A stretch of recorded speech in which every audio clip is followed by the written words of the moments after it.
up? It's your boy AMPC, man. It's been a minute. It's been probably about 2 weeks I hadn't shot a video like this. And it's been a reason, right? Put a little light on the subject. It's been a reason. I'm revamping, rethinking. We're in the desert, we're in no man's land. We got a lot of tasks and chores that just popped up on me. A little bit more pressure coming on me. You know what I'm saying? Just thinking about that pressure. And there's things that's just too many irons in the fire. Hadn't been meditating, hadn't been exercising, hadn't been doing much of nothing. For real. Trying to get my sea legs on. I had some things, some projects lined up. They just didn't pan out, and it just kind of got off kilter. Then we got a new bed in there, and just trying to get the rest, the sleep, you know, just all of it, you know. So I hadn't shot anything. So now, you know, shooting this video, had a couple of things. I need to get back on it because I could tell that my piece has not been there. You know, it hadn't been there. It hadn't been there at work, you know. And it comes in. I kind of notice it, you know, the pressures that kind of come in. I was letting other people kind of pressure me into certain situations. And it all boils down to that my ego was in the way. Case in point, you know, order some products for some clients. The products come in and the clients are AWOL. Of course, the boss is looking at us like, hey, look, we need to move this product. Else we're gonna get penalized. We need to move this product. They don't know what else to say. So you got 2 or 3 coming down on you every day. Your ego's involved because they said, oh, well, what this probably means is that maybe maybe you lied, or maybe your client didn't, you know. It comes in that it's almost like an attack, right? You know, it's all in the mind, you know what I'm saying? And so that's what I have been having to work through the first part of this month. Then I just got to a point, say, look, ain't nothing I can do about that. Nothing I can do about it. What can I do? Let's move forward. Let's go to the other clients. So that's what I did, and starting to get some traction back into this thing. You know what I'm saying? And then had something pop up that, you know, it's not an altercation. It's where another salesperson is working the same client, you know. So now it comes down to, hey, look, I've been working this client for 10 months, you know, in this realm. How can you have worked them, you know? And the clients, they mess the stuff up anyway. The clients sometimes, they're just not necessarily something against the salesperson, but the clients messing stuff up anyway, thinking they slick, thinking they gonna go in, look at this, look at that, you know, try to work the other salesperson to get a different answer. They really just muddy the water up. For them, it's not muddy, right? Because we still gonna take care of the client, but just muddy up on this end. So I've been going back and forth because it's a deal, right? Know what everything else is going on for that to kind of pop up. You know what I'm saying? At an opportune time when you need it. You know, how you gonna act with the pressure on? So I already made peace in my mind, right? Peace in my mind that, hey, look, under this circumstance, it's cut and dry, no problem. But any other circumstance, what I'm gonna have to do is to go for the no, assert myself if it's not in this pristine. Now the pristine way it'd be, you know, for y'all to know, is that if this client had purchased before, and this person had been talking to this client, you know, because we have a level of protection up there, you know. She's actually talked to the client within the last 2 or 3 months, personally, and the client has to be a current owner. You see what I'm saying? Then it's cut and dry. Okay, this person is protected. Boom, gotta split it. But on the other end, I want to say, now if this client just walked up on a lot somewhere 6, 7 months ago, whatever that is, that's the part I'm gonna have to assert myself on, you know. We gonna see.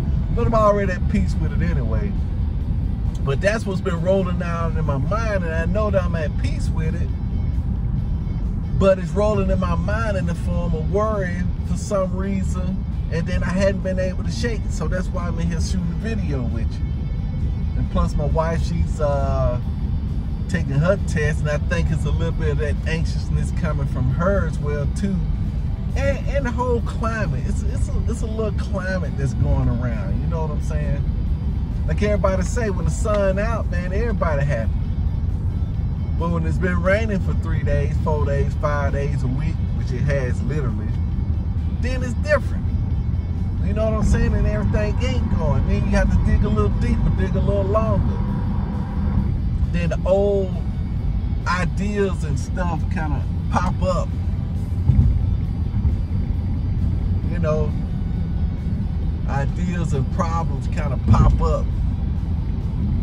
And then it be like the old stuff. So now you're doing the old things. Like I said, last night I went home and I'm off my diet, right? Hadn't been eating right.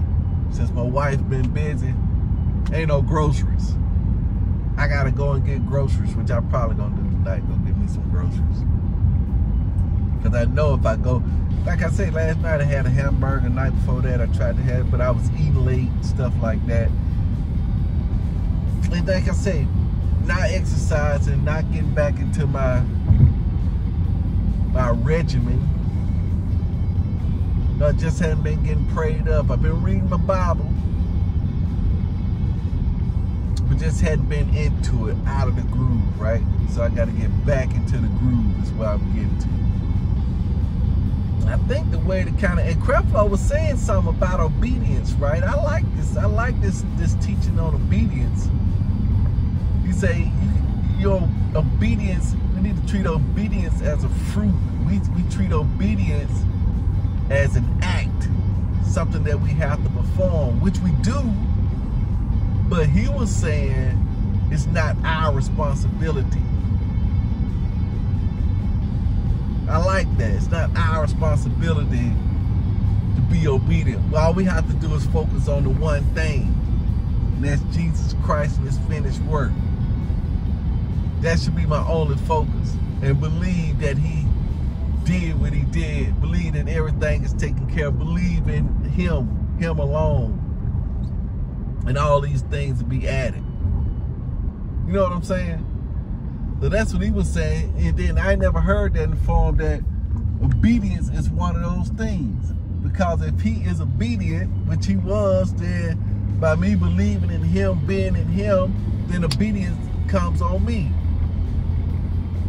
But he says that the Holy Spirit and Jesus, they changed me so that I'm obedient. The only thing I gotta focus on, my end of it, the only act I gotta do is to keep reminding myself that, hey, look, God loves me, got a wonderful plan for my life. He's gonna work this thing out. Acknowledging him in every single decision. God, what should I do in this decision? Already made. But yet, you know, like I say, the devil raise it up, start bringing the accuser come in. Then the other part say, oh yeah, man, you don't want to be a doormat and all that stuff. All that come back up. So that's the deal. But this is an experience. This is an experience. Then I had experience with another client that, you know, that's kind of, now this came on the heels of this other client. Because I was debating on letting this client know that this product was available, because I knew how the client was outspoken and kind of combatant, that they can't get exactly what they want the way they want it. Come to find out, now I understand that the client is really upset with themselves because they waited too late. It's one of those things. So I let the client know the product is available. However, this is what's going to happen.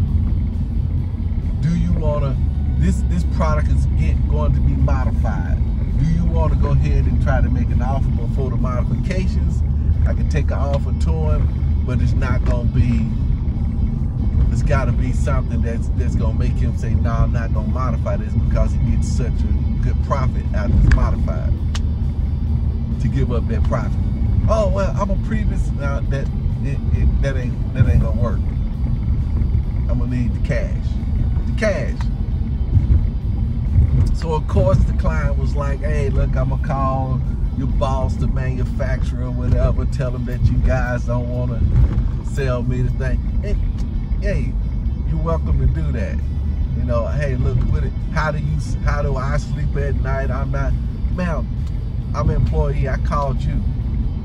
I'm letting you know. I could have not let you know. You know, it's one of them things. It was attack against me, attack against my job, and I understood. I knew all that was coming anyway. You know what I'm saying?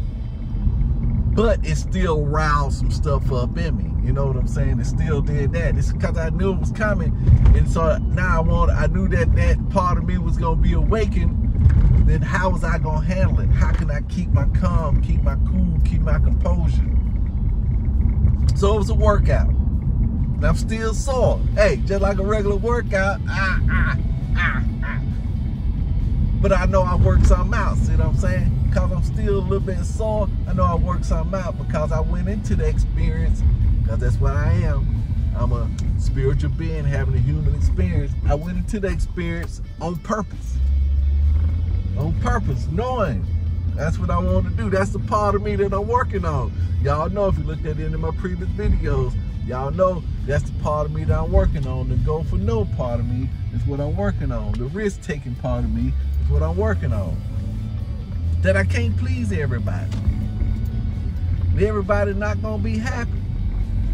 And I need to be okay with that they're not happy with what I did. Not that I'm happy with me as a person. I'm not taking it personally.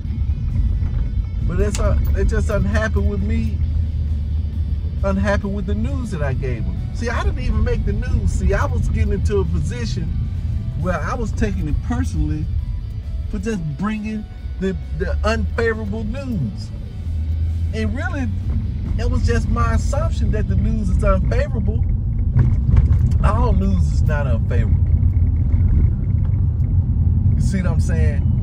So I was thinking that was unfavorable, but me withholding the news was actually a disservice because that person could not make a decision. And that's why I said I wanted to do by contacting these other people with this seemingly unfavorable news, which it is unfavorable. At least they'll be in a position where they can make a decision to move forward, to take advantage of opportunities that they normally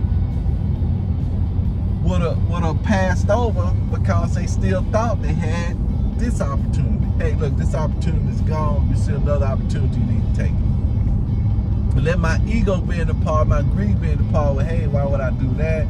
Now they're gonna go ahead and purchase a product from somebody else, and then not for me. Man, that could be, you know, that kind of stuff, man. But I'm moving past that. I'm transcending that. Is what I'm doing. Trusting in the Lord that the blessings will overtake me. He's gonna make up a difference. See what I'm saying? He's gonna make it up. That's the way he does. Then Joyce Meyer was on top of this thing too. Joyce Meyer was on top of the thing talking about strife. That's what she was talking about. Strife. You gotta nip strife in the bud. You gotta nip it. In the bud, nip it. You gotta nip it. And as she was saying, you can't let strife hang around. So that's what's been going through the meetings and then the strife, you know, just because that's what's going on. And I always been, like I said, I always been an advocate, you know, of, hey, look, let's keep this strife down. I know in the end that the boss gonna do what the boss gonna do. Ain't no use fussing about it, you know what I'm saying? What can I do? What's the one thing I can do that's such by doing it will make everything else easier and necessary? Let's get back to calling, baby. That's all it do, baby. Just get back to calling. Get back to work. Put that work in. See what I'm saying? I know that's what I do. So we in the gym. That's why we at. That's why I'm shooting the video, because these weights is heavy. This month, heavy weights is coming in this month. Like I say, pressures at home, pressures at work. But I understand it's just pressure. It ain't no, And then the bed that we got, you know, I made a decision on this bed. And my wife said, hey, look, this bed's sagging in the middle. And that was one of the questions we asked the guy, the sleep number bed. Hey, look, is it sagging in the middle? Is it going to be sagging in the middle? He said, nah, it shouldn't be sagging in the middle unless y'all have your thing too far out of whack. I said, okay, I understand that. But they ain't out of whack. They're almost the same. Wife's on 35, mine's on 40. Last night what I did, I put both of them on 35, it's still sagging in the middle. So I know they ain't supposed to do that. So I gotta call them today. Work that out some kind of way. Then that's another attack on the ego because I chose it, did my research and thought about it, said, look, this is the best viable option right here.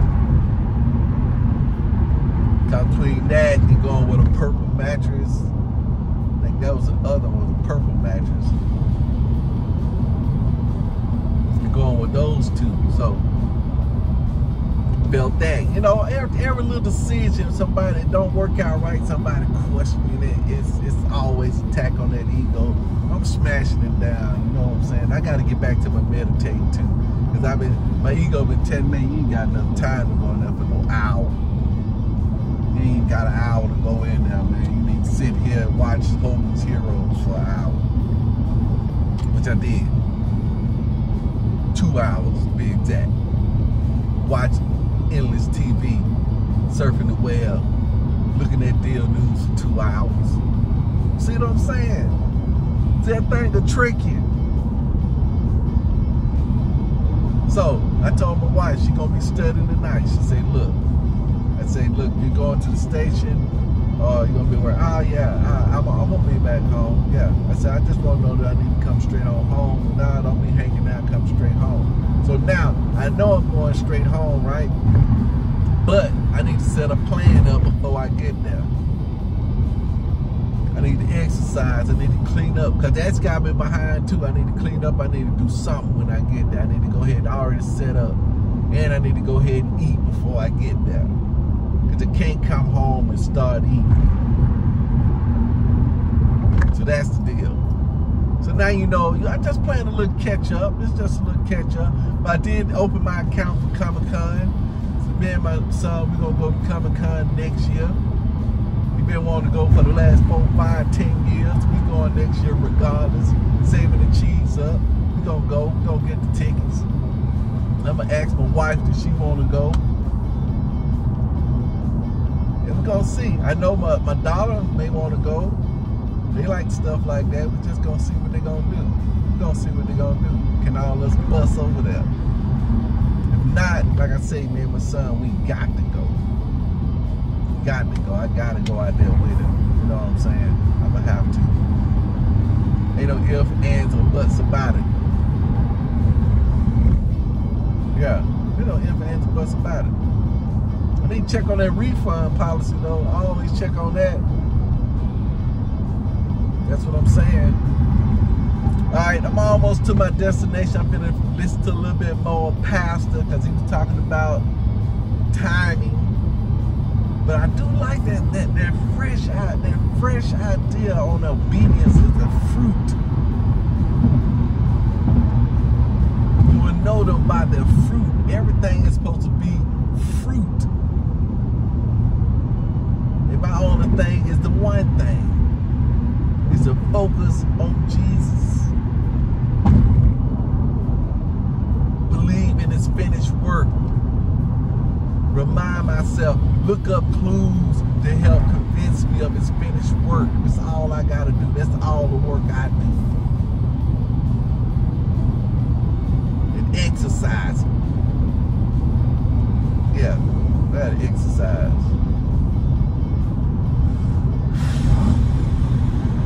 And I had to order them garage doors. I got that done. Man, what in the world are these folks doing? I'm driving like, maniac, oh no. Alright, so I'm gonna relax. Peace out. Do it to it. We'll see if we can catch you on the flip side.